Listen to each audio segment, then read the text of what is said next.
Yo, what's up? Welcome back to another episode of the SWUS. We are rolling on with the NBA playoffs. The second round has officially started. The game just happened tonight. I went 1-1. I did have Minnesota plus 4.5, but I took the over, which looked dead at halftime, but they battled all the way back. And if Aaron Gordon hits that three, the over cashes. Came down to the last shot. So I went 1-1. Got the T-Wolves, though, which was nice. But the first round isn't over yet. We still got this Game 7 here. Orlando, Cleveland's on Sunday afternoon. Let's talk about it. Welcome to the SWUS. The SWUS. SWUS. Hey, get the SWUS. All right, so Game 7, Orlando's on the road in Cleveland for this one. Looks like this line is now down to 3. It was 3.5 earlier today, so it dropped a little bit in the last few hours. So Cavs very short home favorites here. Total all the way down at 194, which makes sense because this has been an under series all the way. I believe the under is 4-2, and it should be 5-1 because one of those overs it only hit because they scored 9 points in the last 40 seconds or something. So it's been an under series all the way. Let's take a quick look at the spreadsheet, and according to the model, we should see a 2-point Orlando win. Final score 109-107 Magic. Injuries and inactives, and we'll start with Orlando. Gary Harris on the report again. He's listed as questionable. He missed Game 6. So he was not out there for Orlando back in Game 6. We'll see if he's going to be on the court for this one. And on the Cleveland side, Jarrett Allen, who missed another game. Obviously, Cleveland missing their starting 5. He's listed as questionable, so we don't know if he's going to play or not. We'll have to keep an eye out for that. All right, so let's talk about this matchup for Game 7, and this will be a really quick one. We talked about this series 6 different times now, so we're pretty familiar with the matchup. We don't need to go through all the ins and outs of this one.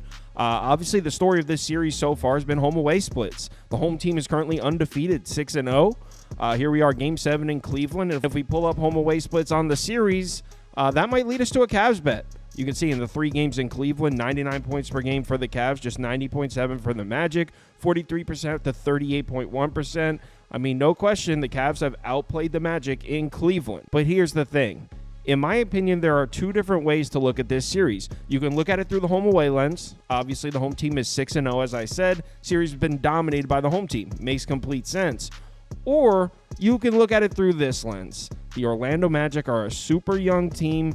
They got caught with a little bit of stage fright to start the playoffs. Because if you look at the turnaround in the Orlando Magic offensive production from games 1 and 2 and since, it's night and day.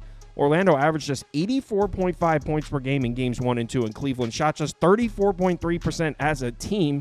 Since then, almost 110 points per game and 47.9% field goals. Now, I know 3 of those 4 games were at home in Orlando, but Game 5 was in Cleveland. And you can make the argument that the Magic should have won that game. The final score was 104-103. Banchero missed a little floater at the end of the game that would have tied it. And Orlando didn't have the same shooting woes in Game 5 at Cleveland that they had in Games 1 and 2. So to me, yeah, I know this is Game 7 in Cleveland, the home team 6-0. It definitely leans us towards the Cavs. But it makes more sense that the Orlando Magic, this super young team, just had a little bit of stage fright in games 1 and 2, because you can make the argument that Orlando should have won the series. And if you really take a look at how Game 6 went down, we saw Donovan Mitchell's best fastball. 22 of 36 from the floor, 50 points, scored 18 points in the fourth quarter alone. Donovan Mitchell went off. That's the best Donovan Mitchell's going to play. Cleveland still lost that game. Now, I know there is a possibility that Jarrett Allen returns to the lineup for the Cavs, and yeah, that would give him a defensive boost for sure.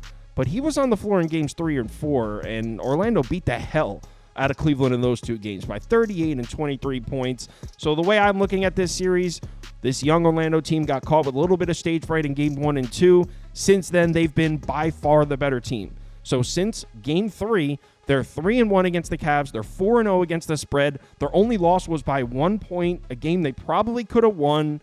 So despite it being tempted to take Cleveland at home, here we're in a series with a home team 6-0. I'm going the other way. I'm rolling with Orlando. Like I said, they covered the spread in 4 straight, and I'm taking the points. Give me the Magic plus 3.5. As far as the total goes, If you've been watching this channel, you know we've been hammering the under in this series. Like I said, the under is 4-2 in this series. Should be 5-1 if it wasn't for that ridiculous.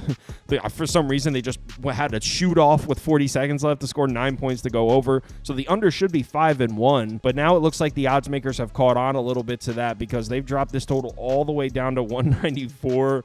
So I don't know if I could put any money on the under on that at that number. Maybe I could get on board with a Cleveland team total under, which, quick math, that would be at 98. Yeah, 98.5. So maybe a Cavs team total under 98.5.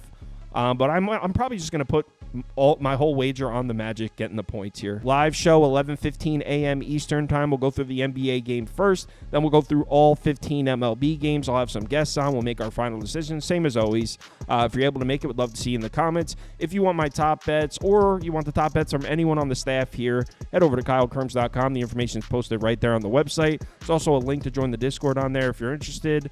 Let's have ourselves a nice Sunday. Saturday didn't go well for me. I went 1-1 in NBA, but I went 1-3 in MLB. You know what? My one win was a full unit plus money, plus 110 or plus 115. So it wasn't too bad, but I'd like to make some money on this Sunday. So let's have a good one. Remember to bet responsibly, and I'll talk to you in the Discord.